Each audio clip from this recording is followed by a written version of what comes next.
Picture this. The year is 2030. We are in the thick of a 32-team college football playoff. And in his 12th year of eligibility, Diego Pavia is leading the Vanderbilt Commodores to the semifinals. If y'all didn't hear the Diego Pavia news, it's a little bit crazy. Sounds like he's going to get another year of eligibility next year. But for now, welcome to the College Football Show, the first ever SHIPIT Nation College Football Playoff Round 1 college football show. My name's Bill. Put $1 in front of it, and you'll find me on Twitter and Discord. And we're still pushing for 10K on our YouTube. We are at 9.1, I think, now, so we're getting close. We're going to have some big giveaways for you when we get there. So be a part of the community. The like and subscribe right below is all we really ask for. We want to be able to keep providing this free content on YouTube. All of our shows are free. There's nothing behind the paywall as far as these videos. So we want to be able to keep doing that, and those likes and subscribes really help us to be able to do that. But man, it's exciting. The first ever college football playoff with 12 teams. So we're doing a little bit of a special show. We usually only do shows for the big Saturday slates. This is only a 3-gamer, but it's a big 3-gamer. So we will roll with it on this college football playoff weekend. SMU at Penn State is our first game, and we're really looking at this SMU side as an underdog. Everybody's been talking all week about how they're playing in the cold. How are they going to respond to that cold weather? Maybe, they're in Dallas, so they're not used to this type of weather. But once you get rolling and really get into it, I don't think it's going to play a huge factor. Kevin Jennings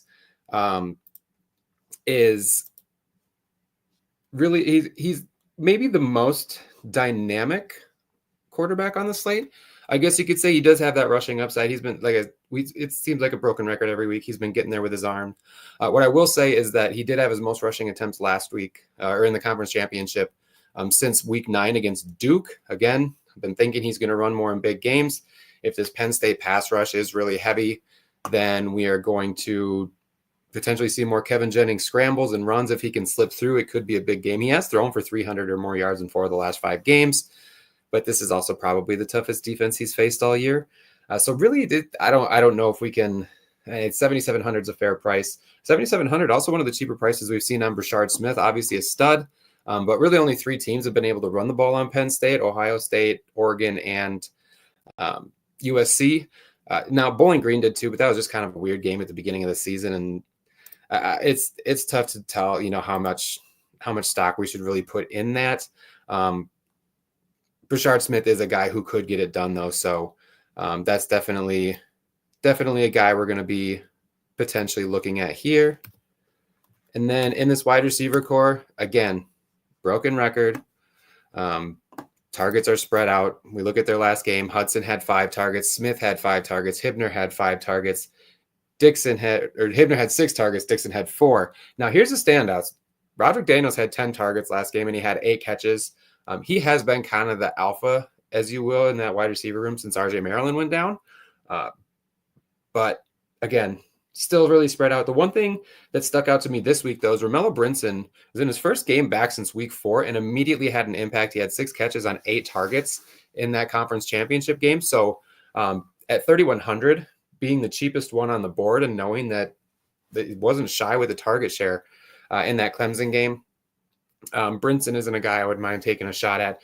Really, if you're looking to stack this game and you want the passing game from SMU, Jennings with 1 or even 2 of these wide receivers are super easy. Again, pricing is really soft this week, so you can really play it however you want. Or if you like the run game, Brashard Smith is easy to get to as well. On the Penn State side, one of the higher team totals on the slate, and we can look at all 3 of them. They're just all right here. Second highest, I guess, technically behind Texas. The most interesting thing with Penn State is the Bo Pribula situation. Leaving the team to transfer, so he's not going to be here, probably mishandled by either Bo or James Franklin. Either way, it's not a great situation for them. It does mean that Drew Aller is it. He had a solid game against Oregon. Nothing super incredible really this year from Aller. He had a couple of spike games.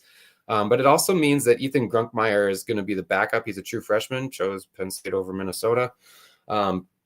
So if something were to happen to Aller, who really knows what we're going to see? Grunkmeyer is a big dude. But Aller at 7,300, if you think Penn State's going to toss the ball around in these colder weather games, it's going to be like the mid-20s and wind could play a factor. I do like the running game a little bit more, especially for these two teams that have good running games. Penn State's running game comes down to Nick Singleton and Katron Allen, both coming off great games against Oregon. Allen had a couple of duds prior to that, but it seems like he bounced back a little bit. We like them both for their pass catching. Singleton just edging him out in snap count and edging him out in the passing game. Singleton has 15 targets over the last 3 games. So again, if you want these guys on your team, they're affordable, they're fair prices. Singleton is just getting a few more snaps. In the receiving game, it's the Mackey Award winner, best tight end in the nation, Tyler Warren, at least 8 targets in 8 of the last 9 games, getting a few carries every game. He's got 11 total touchdowns on the season, 6 receiving, 4 rushing. If you notice, that's only 10 because he threw one too. Yeah, he's got 5 pass attempts on the season. Harrison Wallace at 3,700. I mean, again, pricing's not going to be an issue this week, but that's way too cheap for somebody who's had the second half of the season that he has 6 or more targets in 3 of the last 4 games.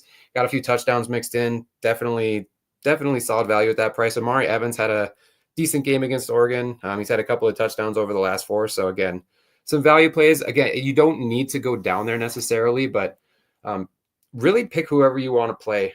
Find your game script. If you think this is going to be this game is going to be the closer one that shoots out, stack this game. If you think it's going to be Clemson, Texas, stack that game. If you think it's going to be Tennessee, Ohio State, stack that game. You can really play any which way you want to. That's pretty much it for Penn State and SMU. Clemson at Texas. Clemson, the biggest underdog on the slate. But this is the best weather on the slate too because it's in Austin.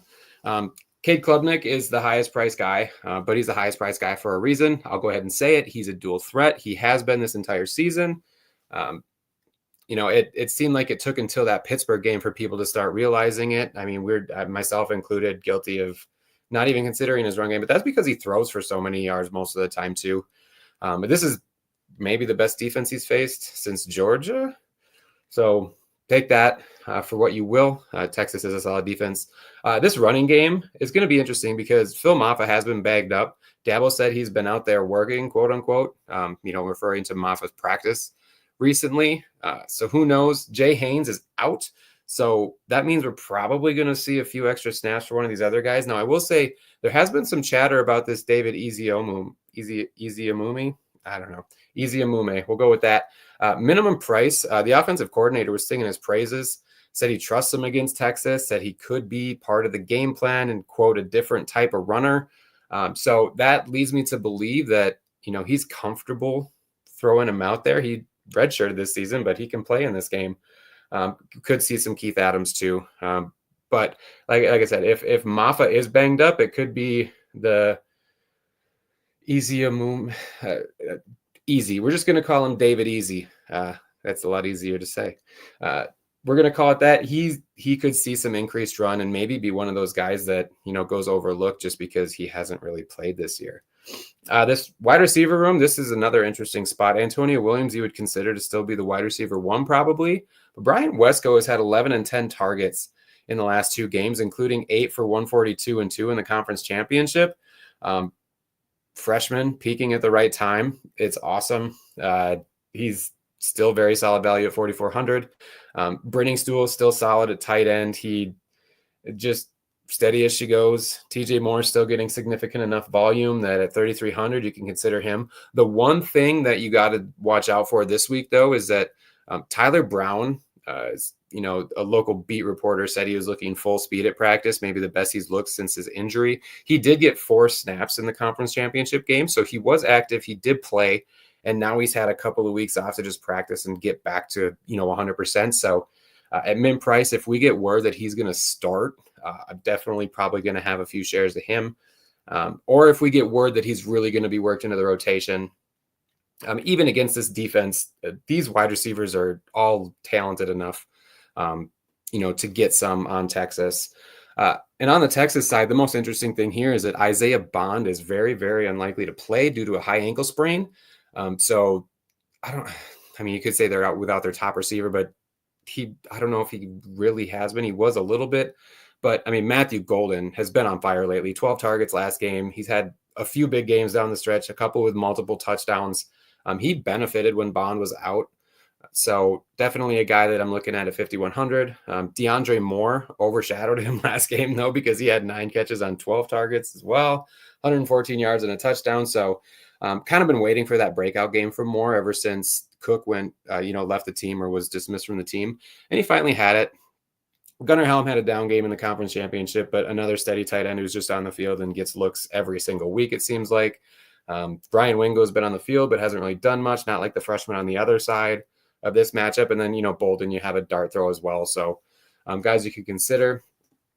Trey Wisner is pretty much taken over that backfield, 17 or more carries in 5 of the last 6, including big volume against Kentucky and Texas A&M. And you can run on Clemson. We've talked about it, for a couple of weeks when Clemson's been on the slate. They give up more than 4.5 yards a carry on the season, more than 5 to the Citadel, 6.5 to South Carolina, almost 8 per carry to Louisville. And the other thing about Wisner is that Jaden Blues kind of just disappeared. Wisner outsnapped him 70-14 in the conference championship and 67-16 in the game before. And then Jared Gibson, who was getting time earlier in the season, is just kind of existing now. So Wisner may be I don't know if I want to say best play on the slate, but he's in the conversation for being up there. So if you really like this, it's a cheap enough game stack. If you want to go Klubnik and a couple of pass catchers and run it back with Wisner, that's awesome. Or if you want to do a full game stack and throw Golden in there with Wisner too, just get all over this game. If you think Clemson can keep it close and both teams can score, I know you can score on this Clemson defense, but if Clemson can score too, this is a very, a potential shootout as well. Quinn Ewers, Ewers and Klubnik played each other a few years ago in the high school state championship in Texas, and Klubnik won that battle. Okay, so if you're not going to say anything nice, don't say anything. No, I'm just kidding. Ewers did throw for 350 against Georgia. He had a good game. His average depth of target is up in the second half of the season. So 8,300 is just I think I'd rather find the extra $300 to go up to Klubnik. Again, as he's probably going to be able to do that pretty easily. And I'd rather attack Clemson on the ground. We talked about the yards per carry they allow. You can throw on them, but if the ground game is humming, I don't know if you need to. They might just do kind of what they've done and try to chuck it up early, get Golden and Moore some targets early and get some big plays to try to pull away in that first half. I was surprised we didn't see more Arch Manning in the Georgia game, but that potential is still there too for Ewers. So that's pretty much the scariest thing on him, I think, is the potential for Arch to get in. And the fact that he just hasn't really put up huge numbers consistently all season. On to Tennessee at Ohio State, another game that's going to be cold, mid-20s. Tennessee practiced in a 58-degree weather this week, though, so they're ready. Nico Iamaleava looked great at the end of the season. Granted, it was against UTEP and Vanderbilt, but maybe that just could be the confidence boost he needed to unleash his talent. He's got a lot of raw talent. We first saw it last year in the bowl game, but Ohio State's defense is good, man. It is worth mentioning, though, like the ticket sales. A lot of these resale tickets are going to Volunteers fans. There's going to be a lot of orange in the crowd. When you turn on that game, it's going to be a home game for Ohio State. It just may look like a neutral site based on the colors in the crowd. So definitely something to keep in mind. It could be loud when Ohio State has the ball. That's very possible. Probably fans probably just bitter about Michigan. Ryan Day, bitter about him. They've been bitter about him every year after the Michigan game, though. So we'll see. And then in the running game, Dylan Sampson, again, kind of like Rashard Smith, a stud, but with a pretty tough matchup. Iowa, Oregon, and Michigan all ran the ball against Ohio State just fine. Tennessee's run game is kind of in that same tier category with those other teams. So maybe, you can look at Smith at 80 or Sampson at 8,200. Deshaun Bishop did get 13 carries in their last game, but I don't know if we'll see that again here. I don't know how likely that actually is. They played Vandy and beat them pretty handily. So the wide receiver room, everybody's questionable. Thornton, White, and McCoy were still in non-contact jerseys this week, so it's unknown exactly what their status is. McCoy didn't play against Vandy. White was in a sling after leaving that game. Thornton left that game. So, Brew McCoy did meet with the media this week, which is typically an indicator that he's probably going to see the field, but he is also a senior, so that could have just been because of that. So definitely something we're going to monitor. But how the chips fall if, one or more of these guys is out isn't the end of the world. Mike Matthews is a 5-star freshman who finally is starting to see some time. This is a guy they were talking about in August. They're like, yeah, he's probably going to see the field this year, and he's going to be ready. He's going to be good. And he was. I mean, he played against Vanderbilt and had 3 catches for 30 yards and a touchdown. So, I mean, that's something that you can definitely look at. Matthews and Mim Price, and a name that you just haven't seen all year long. He's just raw talent. Take a shot at minimum price. Beyond him, Chaz Nimrod is in the portal. So if he doesn't play, or obviously he's not going to play, but if one of these guys misses, Nimrod's out, one of these other guys will have to move down into the slot. Could also mean more time for Matthews. The offensive coordinator did say that Matthews is probably going to be involved in the game plan regardless of who's in or who's out. If one or more of those guys is out, Brazel had a solid game against Vanderbilt as well. With that Nimrod news, there's a slight chance we see Braylon Staley, who's another freshman, but really hasn't seen the field at all this year. So probably more likely that we see like Miles Kitzelman or Notre Dame transfer Holden Stays get more involved in the pass game. But again, another game. This is the lowest scoring on the slate. But also, again, if the offenses get it humming, this is probably my least likely to shoot out and get to that higher score, but still very, very possible. Will Howard on the Ohio State side has had a few solid games this year. Not great down the stretch, though. Really struggled against Michigan. Not the easiest matchup, but Georgia and Arkansas were able to throw the ball on Tennessee. So take that for what you will. I do like the passing game for Ohio State more than the running game, but that's more so just because of Henderson and Judkins' prices. They just kind of eat into each other too much. But the reason you like Will Howard is because of who he's throwing the ball to. These guys make his life so much easier. Jeremiah Smith, Emeka Egbuka, and Carnell Tate. All of them have basically been splitting targets the last few games. Tate actually led with 9 in Ohio State's last game, and all of them are underpriced. Again, basically everybody on this slate is underpriced. So, if you're stacking Ohio State, you're definitely probably going to want one of these or maybe even 2 of these pass catchers with Howard. But, you could play any of them as one-offs as well. And if I had to order it, these, like I said, all of these games are stackable. Clemson, Texas, probably my favorite. SMU and Penn State, not far behind. Tennessee and Ohio State, my least favorite, but again, not against stacking it at all. So that's it. That's the 3 games.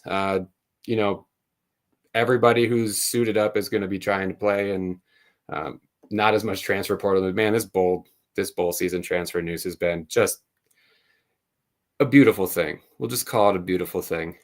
But we're not really going to have that here. Any news that, was involved with the transfer portal is already out, and we're pretty secure in that.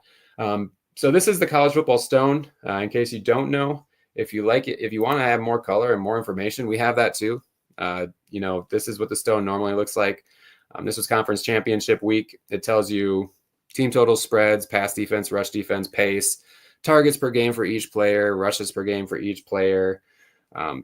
We do ownership. We have our projections. We have the ceilings for both FanDuel and DraftKings. So definitely all of the information you need all in one spot. And the only place to get the Stone, the best tool in fantasy sports, is at SHIPIT Nation. Still one of the best values in daily fantasy sports as well. You get all access for an entire year for just $700. Break that down, well under $100 a month. And you get all of these sports. We've been crushing all of these sports all year. We're in the thick of NBA and NHL right now. And you'll see everything you get that's with it. The Discord community, probably my favorite part of it, just because the community supports each other. We help each other out with our processes. And we throw ideas off of each other and see, hey, has anybody thought of this? No, but that's a good idea. It's things like that.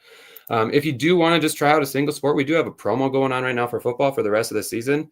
It's $99 for just football, which includes NFL and college football. So you'll get all of the bowl season stuff and the college football playoff stuff, and it goes all the way through the playoffs. So it's through the Super Bowl.